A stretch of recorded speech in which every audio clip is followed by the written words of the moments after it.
நம்ம புத்தாய மிருகங்களை கொலை செய்தால் பாவம் சேருமா? அந்த பாவம் எப்படிப்பட்டது?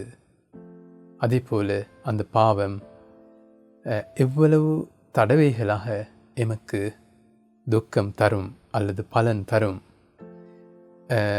என்பனவற்றை பற்றித்தான் இந்த கிளிப்னூடாக நான் கதைக்க போகிறேன். நன்றாக கேட்டுக்கொள்ளுங்க.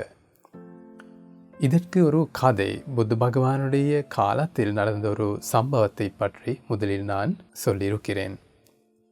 அதுதான் புத்த பகவான் சாவத் எனும் நகரத்தில் வாழ்ந்து வந்த சமயத்தில் கப்பலினூடாக ஒரு பிக்கு கூட்டம் புத்த பகவானை காண வருகை தந்தார்கள்.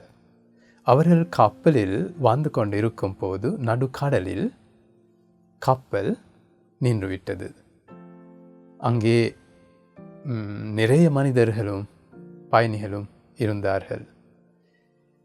கேப்டனும் வேலை செய்யும் சேவகர்களும் எவ்வளவு முயற்சி செய்தாலும் அந்த கப்பல் ஸ்டார்ட் பண்ண முடியவில்லை. அதாவது அந்த கப்பலில் ஒரு இயந்திரம் இருந்தது. அது எப்படி வேலை ஆகியது என்று எனக்கு சொல்ல முடியாது. ஆனால் இந்த புனித நூல்களில், இது மிகவும் பண்டைய காலத்தில் எழுதியிருக்கும் புனித நூல்கள், அதில் தான் இது இவ்வாறு எழுதியிருந்தது. பிறகு மனிதர்கள் கதைத்தார்கள், இந்த கப்பலில் யாராவது ஒரு பாவி இருக்கலாம், அதனால் நாம் அவரை தேர்ந்தெடுத்து கடலுக்கு தள்ளிவிடுவோம். இந்த கப்பல் இயங்கும் அல்லது இது வேலை செய்யும் என்று கதைத்து கொண்டார்கள். கதைத்து கொண்டு பாவியை தெரிவு செய்ய என்ன செய்தார்கள்? மனிதர்களுடைய அந்த இருந்த மனிதர்களுடைய பெயர்களை சிறிய தாள்களில் எழுதிவிட்டு அவற்றை ரோல் பண்ணி ஒரு நீர் பாத்திரத்தில் போட்டார்கள். போடும்போது என்ன நடந்தது? ஒரு தாள் மட்டும் கீழே இறங்கியது. அது எடுத்து பார்க்கும்போது கேப்டனுடைய வைஃபுடைய பெயர். அவள் சாதாரணமாக பார்க்கும்போது ஒரு பாவி என்று சொல்ல முடியாது, மிகவும் அழகான ஒரு மங்கை. பிறகு கேப்டனும் வைஃபும் சேர்ந்து சொன்னார்கள், இது ஆக முடியாத ஒரு வேலை, நாம் திரும்பி போடுவோம். திரும்பி போடும் போதும் அவளுடைய பெயர்தான் தெரிவு செய்யப்பட்டது. பிறகு என்ன நடந்தது? அதுவும் கேன்சல் பண்ணினார்கள். யார்? கேப்டனும் வைஃபும். மூன்றாவதாகவும் அவ்வாறு செய்தார்கள். அப்போதும் கேப்டனுடைய வைஃப் தான் தெரிவு செய்யப்பட்டது. பிறகு என்ன நடந்தது? பிறகு கேப்டனுக்கும் இதை நிறுத்த முடியவில்லை. கேப்டன் கூறினார், எனக்கு என் மனைவியை தள்ளிவிடும் போது எனக்கு பார்த்து கொண்டிருக்க முடியாது. அதனால் எனக்கு தெரியாத ஒரு இடத்துக்கு இவளை எடுத்து சென்று நீங்கள் செய்யுங்க.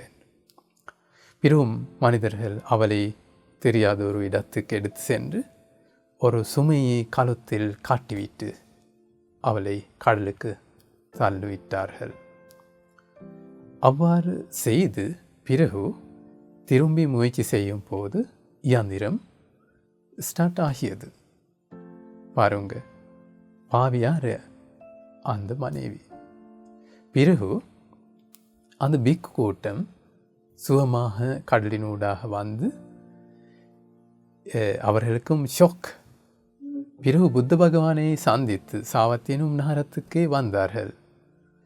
வட இந்தியாவில் வந்து புத்த பகவானை வணங்கி ஒரு பக்கத்தில் அமர்ந்து விட்டு அவர் கேட்டார்கள், புத்த பகவானே, நாம் கடலினூடாக வந்து கொண்டிருக்கும் போது இவ்வாறான ஒரு சம்பவம் நடந்துவிட்டது.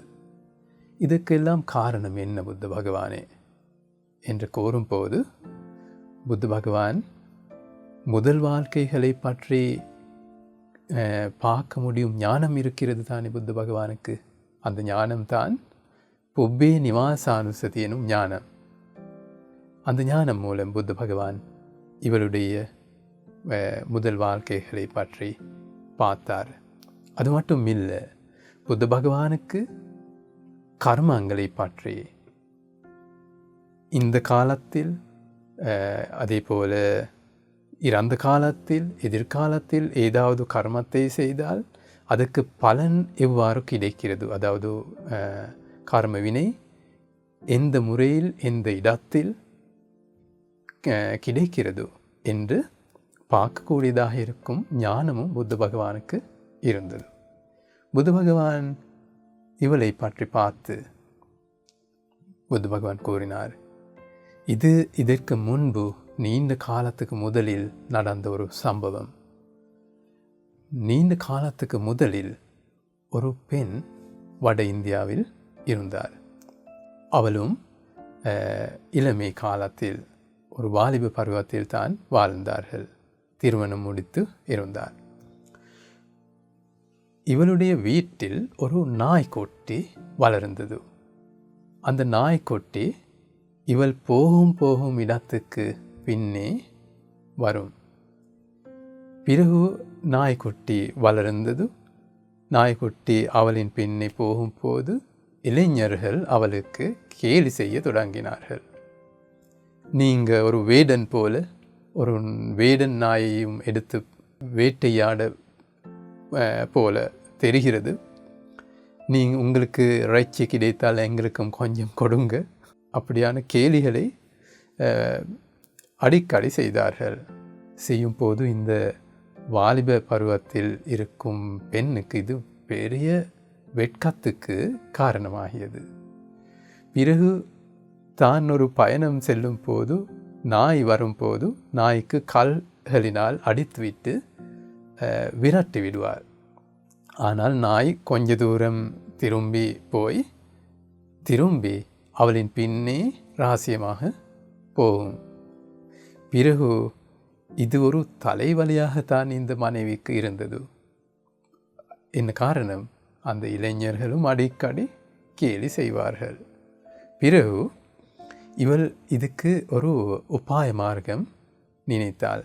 அதுதான் இந்த நாய் நீரில் மூழ்க செய்து கொன்றுவிட வேண்டும் என்று. ஒரு நாள் அவள் அதற்காக ஒரு கயிற்றையும் எடுத்து தன்னுடைய கணவனுக்கு சாப்பாடு கொடுக்க போகும்போது அவற்றையும் எடுத்து போனார். போய் சாப்பாட்டை தன் கணவனுக்கு வயலில் கொடுத்து திரும்பி வரும்போது ஒரு ஆழமான நீர்க்குழி ஒன்று இருந்தது. அந்த இடத்துக்கு வந்து நாய்க்கு மிகவும் அன்புடன் அழைத்தார்.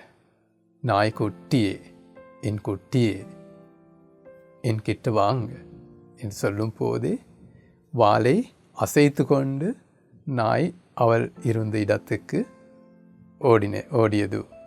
என்ன காரணம்? அந்த நாய்க்கும் கற்கள் தான் இதுக்கு முதலில் கிடைத்தது, ஏசுதல் தான் கிடைத்தது. ஆனால் இப்போ தான் மிகவும் அன்பான வார்த்தைகள் கிடைக்கிறது என்று நாயும் கிட்ட போனது. போகும்போது நாயை பிடித்து கொண்டு அந்த கயிறு இருந்தது தானே, கயிற்றில் ஒரு நுனி நாயினது கழுத்தில் காட்டிவிட்டு ஒரு சுமையையும் கழுத்தில் காட்டிவிட்டு நீர்க்குழியில் தள்ளிவிட்டாள். அப்போது அந்த நாய் நீரில் மூழ்கி மரணம் அடைந்தது. புத்த பகவான் மொழிந்தார், இதுதான் காரணம். இந்த பாவத்தினால் இவள் மரணத்துக்கு பிறகு நரகத்தில் தான் பிறந்தாள். பிறந்து அங்கே கடும் துக்கங்களை அனுபவித்து கொண்டு இருந்து திரும்பி வந்தாள். வரும்போது மனித உலகில் பிறந்தாலும் மிருக உலகத்தில் பிறந்தாலும் அவளுக்கு அதில் துக்கங்கள் நரகத்தில் அனுபவித்தாலும் முடிவுக்கு வரவில்லை. அந்த பாவம் மிஞ்சியது.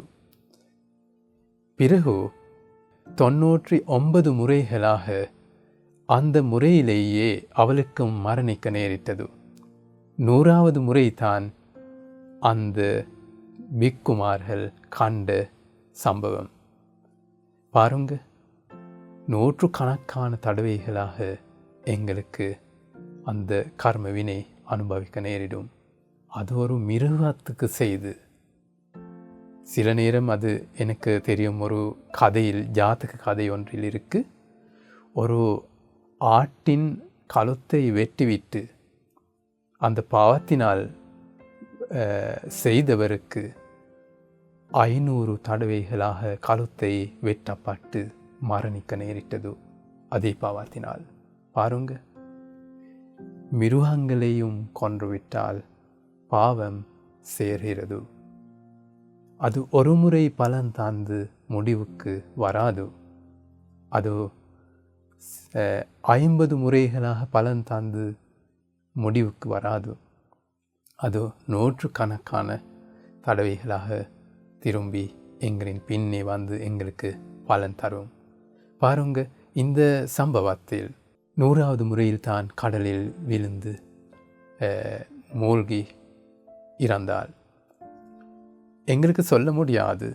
இன்னும் நூற்றுக்கணக்கான முறைகளாக, சில நேரம் 500 முறைகளாகவும் அந்த பலன் அவளுக்கு கிடைக்கலாம். அதனால் மிருகங்கள் கூட கொல்ல வேண்டாம், அந்த பாவம் தனக்கு வரும். அதே போல மனிதர்களை கொன்றுவிட்டால் அதைவிட பாவம், அதைவிட பெரிய பாவம் செய்ய வேண்டாம்.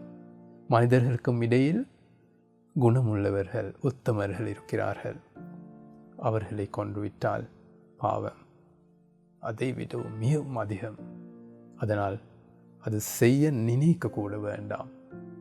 அவர்களுக்கு துன்புறுத்த கூட, ஏச கூட நினைக்க வேண்டாம், நிந்தனைப்படுத்த வேண்டாம். அதே போல கோபம் கொள்ள வேண்டாம் அவர்களை பற்றி. அந்த பாவமும் மிகப்பெரிய பாவங்கள். அதனால் உங்களுக்கு இப்போது புரிந்து கொள்ளலாம், இந்த மிருகங்கள் கூட, பிராணிகள் கூட கொன்றுவிட்டால் எங்களுக்கு பாவம் சேர்கிறது. அந்த பாவம் எங்களுக்கு நிறைய முறைகளாக திரும்பி அனுபவிக்க நேரிடுகிறது, கர்ம வினைகளாக அனுபவிக்க நேரிடுகிறது. நீங்கள் அவ்வாறான பாவங்களை செய்திருந்தால் பயப்படாதீங்க, அதிலிருந்து மீளலாம், விடுபடலாம், விலகலாம். அதுக்கு ஒரு முறை இருக்குது. அதுதான் புத்த பகவான் மொழிந்திருக்கிறார். அதை பற்றி நாம் உங்களுக்கு முனிவர் எனும் யூடியூப் சேனல் மூலம் தகவல்களை உங்களுக்கு கொடுத்தும் இருக்கிறோம், எதிர்காலத்திலும் கொடுக்கிறோம். அப்படி பின்பற்றினால் புத்த பகவான் முறைகள் கூறியிருக்கிறார். உதாரணமாக கூறினால், மித்தா எனும் தியானம் அல்லது மைத்ரி தியானம் திசைகளினூடாக பரப்பிவிட்டால் மிகவும் கெட்டியவர்களாக, திறமைசாலிகளாக நன்றாக பரப்பிவிட்டால் அவ்வாறானவர்களுக்கு இவ்வாறான பாவங்கள், முதலில் செய்திருக்கும் பாவங்கள் அடுத்த ஜென்மத்துக்கு போகாமல் இந்த வாழ்க்கையிலேயே இல்லாமல் போகும். அதாவது இந்த வாழ்க்கையிலேயே தேய்ந்துவிடும். அதுதான் முறை. அதனாலேயே பயப்படாதீங்க, தர்மத்தில் ஈடுபட்டு, இந்த தர்ம விஷயங்களை செய்மடுத்து அதில் ஈடுபட்டு உங்களுக்கு இதிலிருந்து விலகலாம். அதனாலேயே பாவத்தில் இருந்து விலகி புண்ணிய செயல்களை செய்து அல்லது நன்மை செய்து புண்ணியங்களை சேகரித்து கொண்டு ஸ்வர்க்கத்துக்கு போக எல்லோருக்கும் வாய்ப்பு கிடைப்பதாக. நமோ புத்தாய.